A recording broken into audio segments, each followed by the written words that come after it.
Hello everyone, this is Mamta Pujari. Today I am going to teach you graphical representation of motion. Okay? So class start करने से पहले मैं आपको बता देती हूँ कि आज हम क्या क्या टॉपिक्स कवर करेंगे.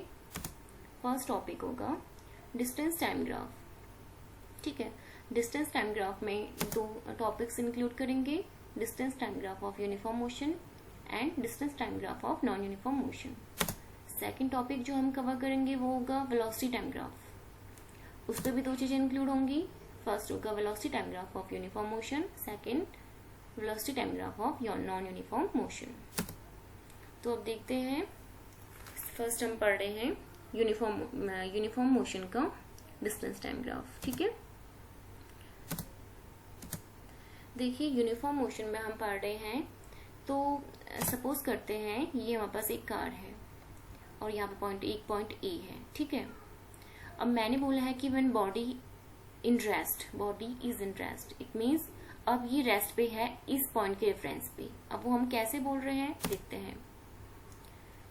फर्स्ट में मैंने देखा इनिशियली एक टाइम पे देखा कि वो 40 मीटर डिस्टेंस पे थी इस पॉइंट ए से. फिर मैंने 20 सेकेंड बाद देखा कि वो तब भी 40 मीटर डिस्टेंस पे ही है. फिर मैंने 60 सेकेंड बाद देखा तब भी वो 40 मीटर डिस्टेंस पे ही है. देखिए टाइम इंटरवल हमारा चेंज हो रहा है बट डिस्टेंस उसके सेम है ना, उसी डिस्टेंस पे. इसका मीन्स क्या हुआ कि उसने अपनी पोजीशन चेंज की ही नहीं. पहले भी वो इसी पोजीशन पे थी और 60 सेकेंड के बाद भी सेम पोजीशन पे है. उसने अपनी पोजीशन चेंज नहीं की तो इसे हम क्या बोलेंगे, बॉडी रेस्ट पे है. तो उसका ग्राफ में क्या मिलेगा, कुछ ऐसा. ठीक है, ग्राफ हम कैसे बनाएंगे, एक्स एक्सिस में टाइम को लेंगे एंड वाई एक्सिस में डिस्टेंस को.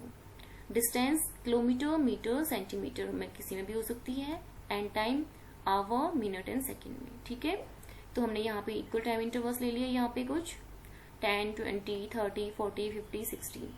सिमिलरली यहाँ भी इक्वल टाइम इंटरवल ले लिए 0, 20, 40 and so on.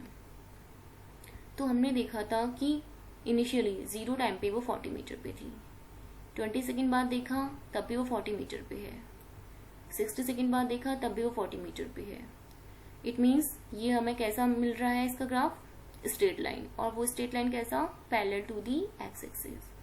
It means जब भी कोई बॉडी रेस्ट पे होती है तो उसका डिस्टेंस टाइम ग्राफ कैसा होगा, parallel to the X axis. ठीक है, यूनिफॉर्म मोशन के केस पे. अब हम यूनिफॉर्म मोशन के केस पे ऐसा भी तो हो सकता है कि बॉडी रेस्ट पे ना हो, अब मूव कर रही हो. ये कार है, अब ये अपनी पोजीशन चेंज कर रही हो. चेंज करेगी तो उसका ग्राफ कैसा मिलेगा, कुछ ऐसा. ठीक है, देखिए यहाँ पे 0, हमने यहाँ पे अब टाइमिंग चेंज कर दी है. टाइम की यूनिट, टाइम को हमने मिनट में ले लिया एंड डिस्टेंस को किलोमीटर में. ठीक है, ये हम पे रहता है सिचुएशन के अकॉर्डिंग को हम की टाइम को मिनट में लें, सेकंड में लें या फिर आवर में. एंड सिमिलरली डिस्टेंस किलोमीटर में लें, मीटर में या सेकंड में. बट हमारी रिप्रेजेंटेशन का तरीका सेम रहेगा. टाइम हमेशा एक्स एक्सिस पे एंड डिस्टेंस हमेशा वाई एक्सिस पे. हमने देखा कि 0 टाइमिंग पे उसकी स्पीड भी 0 थी, मतलब उसने कोई डिस्टेंस कवर नहीं की थी. 20 मिनट्स बाद देखा उसने कुछ 15 के अराउंड डिस्टेंस कवर कर ली. 40 मिनट बाद देखा उसने 30 के अराउंड डिस्टेंस कवर कर ली. फिर 60 मिनट में देखा उसने कुछ 40 के अराउंड डिस्टेंस कवर कर ली. ठीक है, तो उसने इक्वल इंटरवल ऑफ टाइम में इक्वल डिस्टेंस कवर की है. तो इक्वल इंटरवल ऑफ टाइम में इक्वल डिस्टेंस कोई बॉडी कवर करती है तो उसे क्या बोलते हैं, यूनिफॉर्म मोशन. ठीक है, तो फिर ये यूनिफॉर्म मोशन में जब बॉडी मोशन में होगी तो उसका ग्राफ हमें कैसा मिलेगा, स्ट्रेट लाइन. ठीक है, और ये किसी एक्सिस के पैरेलल नहीं होगा. क्लियर हुआ ना ये. तो फिर अब हम इसकी हेल्प से इस बॉडी की वेलोसिटी या स्पीड फाइंड कर सकते हैं. वो कैसे देखते हैं. देखिए जब हमने वेलोसिटी पढ़ा था, वेलोसिटी हमेशा डिस्प्लेसमेंट अपॉन टाइम होता है. तो हम कोई दो टाइम ले लेंगे. सपोज कीजिए T1 टाइमिंग एंड T2 ले लिया मैंने, और सिमिलरली दो डिस्टेंस ली. अब यहाँ पे डिस्प्लेसमेंट बोलेंगे S1 एंड S2. ठीक है, क्योंकि velocity equals to V equals to होता है displacement S2 minus S1 upon timing. ठीक है, तो यहाँ पे S2 उसका सपोज कीजिए फाइनल पोजीशन क्या है, s2 and initial position s1। Final timing क्या थी t2 एंड इनिशियल टाइमिंग कितनी है t1। तो इसकी वेलोसिटी क्या होगी s2 minus s1 divide by t2 minus t1।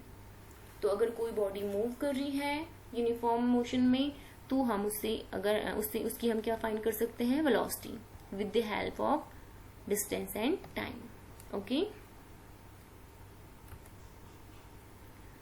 Now distance time graph of non uniform motion. Non uniform motion में कोई बॉडी होती है तो उसमें क्या होता है कि equal time of interval of time में वो डिफरेंट डिस्टेंस कवर करती है। तो देखिए यहाँ पे कुछ ऐसे हमने यहाँ पे टेबल बनाई है, टाइमिंग दी है 0, 2, 4, 6, 8, 10, 12। सभी के बीच में गैपिंग सेम है, 2 सेकेंड है, बट डिस्टेंस सेम नहीं है। पहले वो 0 टाइमिंग में 0 डिस्टेंस कवर कर रहा है, फिर 2 सेकेंड बाद 1, 4 सेकेंड बाद 4, 6 सेकेंड बाद 9। अब इसका डिस्टेंस का कोई इनमें सेम कोई भी गैप नहीं है, इंटरवल इनका सेम नहीं है। इट मीन्स ये डिफरेंट डिस्टेंस कवर कर रहा है इक्वल इंटरवल ऑफ टाइम में। तो हम इसे क्या बोलेंगे नॉन यूनिफॉर्म मोशन। तो इसका ग्राफ हमें ऐसा कुछ कर्व्ड मिलेगा, ठीक है। बट ग्राफ रिप्रेजेंट करने का तरीका सेम होगा, एक्स एक्सिस में टाइमिंग लेंगे एंड वाई एक्सिस में डिस्टेंस। तो हमें दोनों चीज क्लियर हो गई है, uniform motion and non uniform motion किसके, डिस्टेंस टाइम ग्राफ के। Now velocity time graph. Velocity time graph ले रहे हैं तो इस पे ग्राफ को रिप्रेजेंट सेम इसी वे में करेंगे, टाइमिंग हमेशा एक्स एक्सिस में एंड अब यहाँ डिस्टेंस की जगह क्या हो जाएगा वेलोसिटी, ठीक है। तो अब हम फर्स्ट केस पढ़ेंगे यूनिफॉर्म मोशन। यूनिफॉर्म मोशन में हमारा फर्स्ट होगा, ये कोई बॉडी है वो मूव कर रही है लेकिन उसकी स्पीड या वेलोसिटी क्या होगी 40 मीटर, मतलब यूनिफॉर्म मीन्स कांस्टेंट होगी, वो अपनी स्पीड चेंज नहीं कर रहा होगा। तभी हम क्या बोल रहे हैं, ये तब हमारा फर्स्ट केस बनेगा ये, ठीक है। सपोज कीजिए ये कार मूव कर रही है, इसने अपनी स्पीड चेंज नहीं की, अपनी वेलोसिटी चेंज नहीं की। स्पीड और वेलोसिटी चेंज नहीं की इट मीन्स उसने डायरेक्शन भी सेम रखी और स्पीड भी सेम रखी। देखो जहां पे वेलोसिटी वर्ड आ रहा है वहां पे मीन्स डायरेक्शन भी यूज होगा। ये अगर हमारी एक्स एक्सिस की ओर जा रही थी तो इसी रूट पे चलेगी, और ना ही उसने अपनी डायरेक्शन चेंज की और ना ही उसने अपनी वेलोसिटी चेंज की, स्पीड चेंज की। 40 मीटर पर सेकेंड उसकी स्पीड है तो वही रहेगी और डायरेक्शन सेम है, तभी हमने यहाँ पे वेलोसिटी यूज किया है, ठीक है, कांस्टेंट वेलोसिटी है। हमने देखा कि 0 टाइम पे उसकी वेलोसिटी कितनी थी 40 मीटर पर सेकेंड। 6 सेकेंड बाद भी 40 मीटर पर सेकेंड ही है, 12 सेकेंड बाद भी 40 मीटर पर सेकेंड ही है। इट मीन्स कि हमने जितना भी टाइम इंटरवल में हम आगे बढ़ रहे हैं उसकी स्पीड सेम रह रही है और डायरेक्शन भी सेम रह रही है। तो हमारा ग्राफ कैसा मिलेगा, straight line, again straight line. और ये स्ट्रेट लाइन कैसे होगा, parallel to the X axis, okay. तो जब भी कोई बॉडी कांस्टेंट वेलोसिटी पे होती है तो उसका ग्राफ हमेशा हमें कैसा मिलता है, स्ट्रेट लाइन, ठीक है। ये क्लियर हो गया ना। तो इसकी हम हेल्प से उस बॉडी ने कितनी डिस्टेंस कवर की ये फाइंड कर सकते हैं। देखिए हमारे पास सपोज कीजिए मैंने बोला कि एक बॉडी है 40 मीटर पर सेकेंड की स्पीड से चल रही है और वो हमने टाइमिंग देखा, मैंने दिया कि 6 टाइमिंग दे दिया आपको 6 सेकेंड, ठीक है। 6 सेकेंड पे भी वो 40 थी एंड 12 सेकेंड पे भी 6 है, दोनों के बीच में टाइम इंटरवल कितना है 6। तो इस बीच उसने किसने डिस्टेंस कवर की ये फाइंड करो बोल रही हूँ मैं सपोज। तो फिर हम कैसे फाइंड करेंगे इसका, मुझे ये डिस्टेंस फाइंड करना है। इट मीन्स जो भी ये एरिया बना, ये शेडेड रीजन बना, इसका एरिया निकालेंगे। ये शेडेड रीजन हमें किस शेप का दिख रहा है, रेक्टेंगुलर शेप का, और रेक्टेंगल का एरिया क्या होता है, लेंथ इंटू विड्थ। तो लेंथ इसकी क्या होगी AC एंड विड्थ क्या होगी CD और AB, कुछ भी बोल सकते हैं। इट मीन्स इसका एरिया क्या हो गया AC मल्टीप्लाई CD। AC हमारी क्या है 40 एंड CD कितना है 6। तो हमारा ये एरिया कितना आ गया 40 मल्टीप्लाई 6, इट मीन्स 240 मीटर, ठीक है।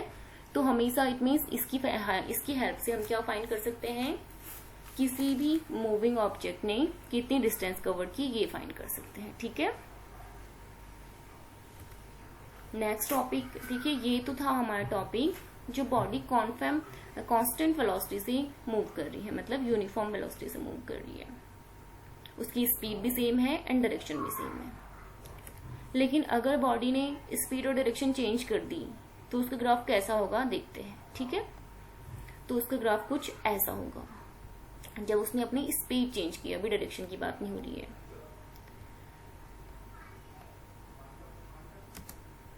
सपोज कीजिए कोई बॉडी है, 20 मिनट में उसकी स्पीड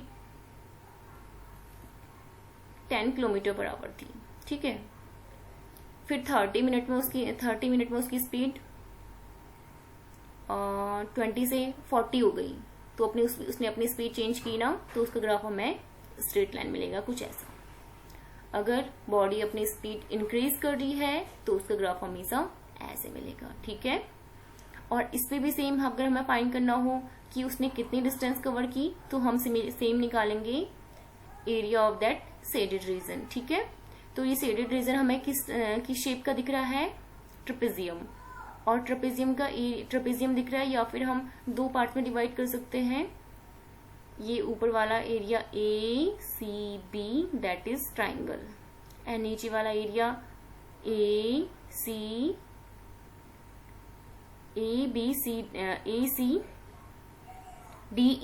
ठीक है। तो इट मीन्स हम ये रेक्टेंगल का एरिया प्लस ट्राइंगल का एरिया कर सकते हैं। तो रेक्टेंगल और ट्राइंगल का एरिया ऐड कर लेंगे, जो आएगा वो हमारी क्या होगी, डिस्टेंस, ठीक है। जैसे सेम हमने यहाँ पे प्रीवियस में किया था, इसके बीच की डिस्टेंस फाइंड करनी थी तो हमने शेडेड एरिया का रीजन निकाला था। सिमिलरली हमें इस मूविंग ऑब्जेक्ट की डिस्टेंस फाइंड करनी है तो हम शेडेड रीजन का एरिया निकाल लेंगे, ठीक है। And that is area of triangle plus area of rectangle, या फिर डायरेक्टली बोलते हैं एरिया ऑफ ट्रेपेजियम, ठीक है। तो फिर ये हमारा ये ग्राफ है, बॉडी जब मूव कर रही होगी इंक्रीजिंग वेलोसिटी के साथ। लेकिन अगर बॉडी डिक्रीजिंग वेलोसिटी के साथ मूव कर रही होगी तो उसका ग्राफ कैसा होगा, कुछ ऐसा ग्राफ। हमने ये देखिए, ये दोनों ग्राफ में डिफरेंस क्या है। यहाँ पे ग्राफ इंक्रीजिंग ऑर्डर में है, यहाँ पे इसका स्लोप कुछ ऐसे डिक्रीजिंग ऑर्डर में। ये ऐसा क्यों, देखते हैं। सपोज कीजिए कोई बॉडी है, मूव कर रही है 40 किलोमीटर पर स्पीड से। कुछ टाइम बाद उसने अपनी स्पीड कम कर ली, 30 कर ली। फिर कुछ टाइम बाद उसने अपनी स्पीड कम कर ली, 20 कर ली। फिर कुछ टाइम बाद उसने अपनी स्पीड फिर से कम कर ली, 10 किलोमीटर पर सेकेंड। फिर कुछ टाइम बाद वो 0 हो जाएगा, रुक जाएगा, तो ये 0 यहाँ पे आ जाएगा। इट मीन्स जब डिक्रीज करती है बॉडी तो उसका स्लोप कुछ ऐसा होता है, जब इंक्रीज करती है अपनी वेलोसिटी तो उसका स्लोप कुछ ऐसा होता है, ठीक है। तो हमें सारे टॉपिक्स क्लियर हो गए हैं। Distance time graph of uniform motion, distance time graph of non uniform motion, velocity time graph of uniform motion and now our last topic non uniform velocity का वेलोसिटी टाइम ग्राफ। देखिए non uniform motion है velocity time graph, it means कि body हमारा move कर रही है but उसकी speed और डायरेक्शन सेम नहीं है। हो सकता है कभी वो अपनी स्पीड कम कर रही है, कभी ज्यादा कर रही है, कभी अपनी डायरेक्शन चेंज कर रही है, तो उसके ग्राफ हमें कुछ ऐसे मिलेंगे। अगर वो इंक्रीज कर रही है और डायरेक्शन चेंज कर रही है तो ऐसे इसका कर्व्ड होगा। अगर सपोज करो वो डिक्रीज कर रही है या फिर कभी डिक्रीज कर रही है कभी इंक्रीज कर रही है, दैट इज ग्राफ इज कुछ ऐसा होगा, ठीक है। तो नॉन यूनिफॉर्म मोशन में वेलोसिटी टाइम हमें ग्राफ कैसा मिलेगा, कर्व्ड। यूनिफॉर्म मोशन में कैसे मिलेगा, स्ट्रेट लाइन, ठीक है। और स्ट्रेट लाइन उसकी दो केसेस होंगी। तो ये हमारा टॉपिक क्लियर हो गया है। Okay, thank you.